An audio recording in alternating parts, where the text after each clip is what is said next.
Good morning, students.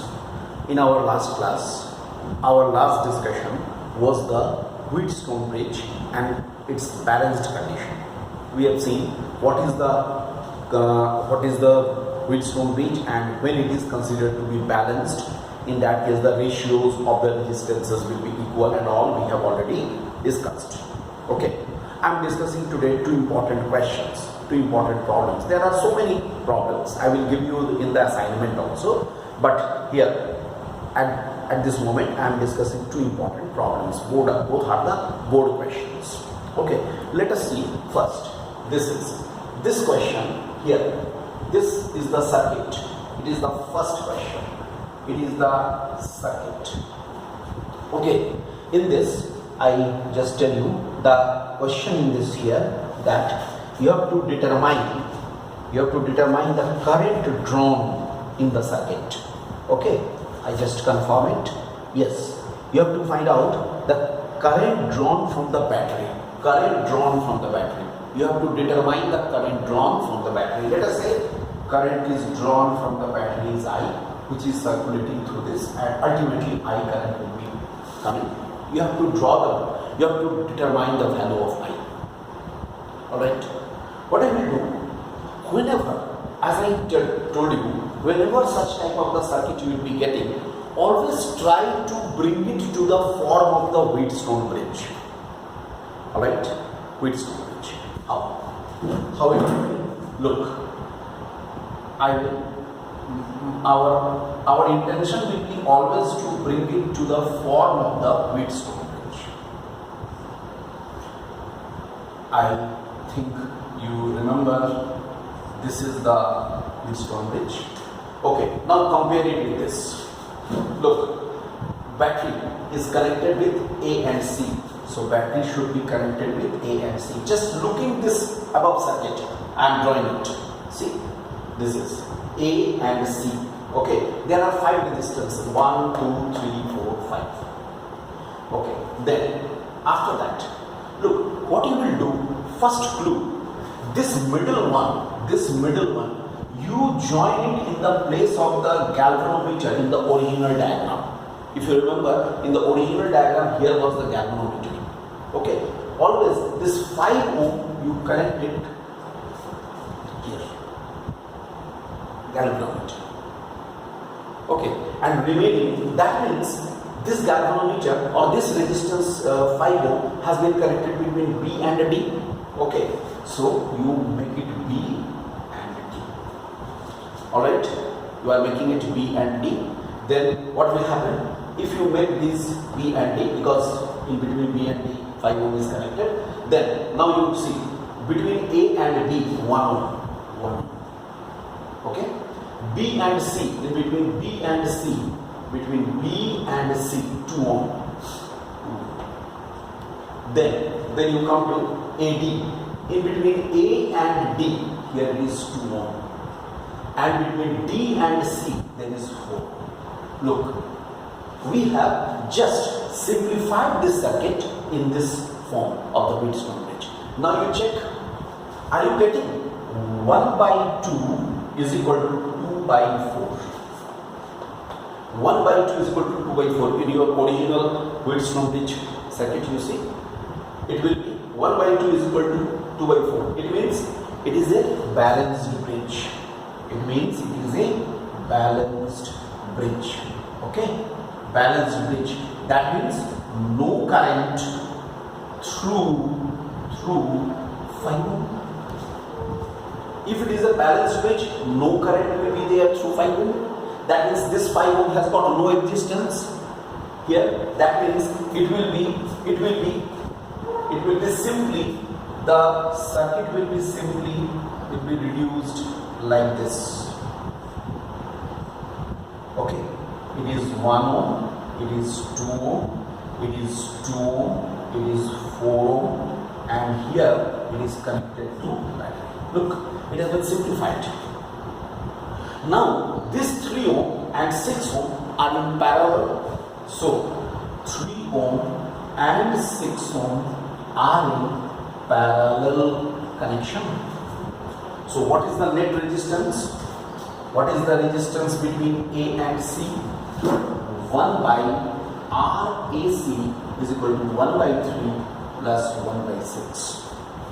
I think you can find out the value of RAC, and what is the value of I? That is V by RAC. I think you can determine. It is already given 4 volt. Okay, you will check it, and the current that will be determined. I just tell you the answer. Current should be, you will check, it should be 2 amperes. It is 2 amperes. It's very simple. What we have done, just keep in your mind, in your mindset it must be there.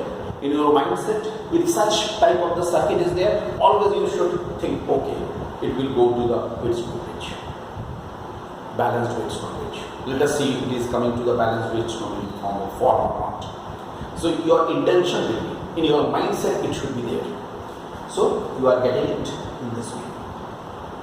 Simple. You can get, and if no current is passing through this, it means it has got no existence.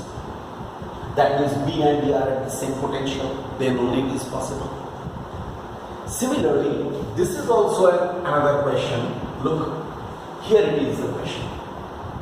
You have to determine the equivalent resistance between A and B. Determine the equivalent, resistance between A and B.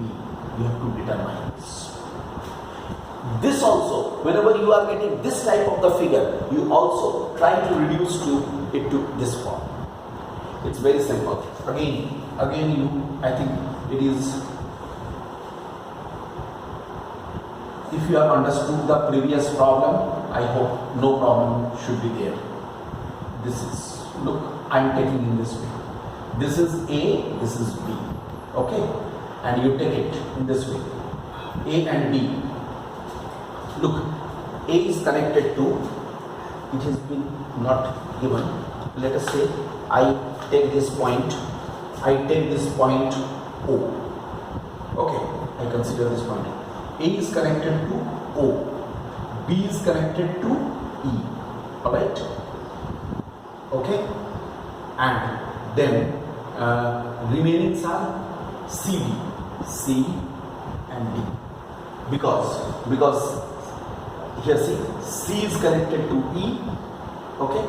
C is connected to E and D is also connected to E. Just compare it. And moreover, here, is it like this? Okay. Then what you are getting? In between CD,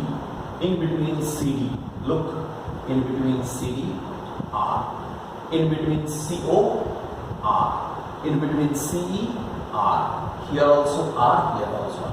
You just check these two. Are you getting it alright? Here, is it a balanced bridge? Because R by R is equal to R by R. Okay, means I can say here R by R is equal to R by R.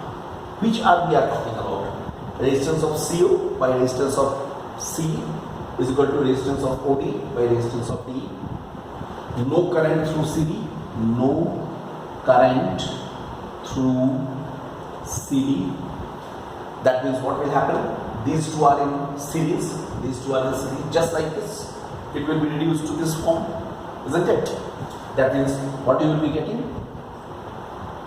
Look, you will be getting to this form. R, here R, and ultimately this is A, this is B, okay, this is O, this is E as it is. 2R and 2R are in parallel, okay, so 1 by RAB is equal to 1 by 2R plus 1 by 2R. That means what you are getting? RAB is equal to R. It is also a very important question. I have just shown these two typical circuits. Just to, you can see, as I told you in the last class, when this Kirchhoff's law and Wheatstone bridge, these are used when we are getting a complicated circuit. So look, if you see at a glance this circuit, It's very complicated. Neither it is in series nor it is in parallel. Okay, but we can reduce it in this form. These are the some techniques to solve this question. Although in the assignment I will give you more questions, but these are important questions. I hope it's clear to all of you. Okay.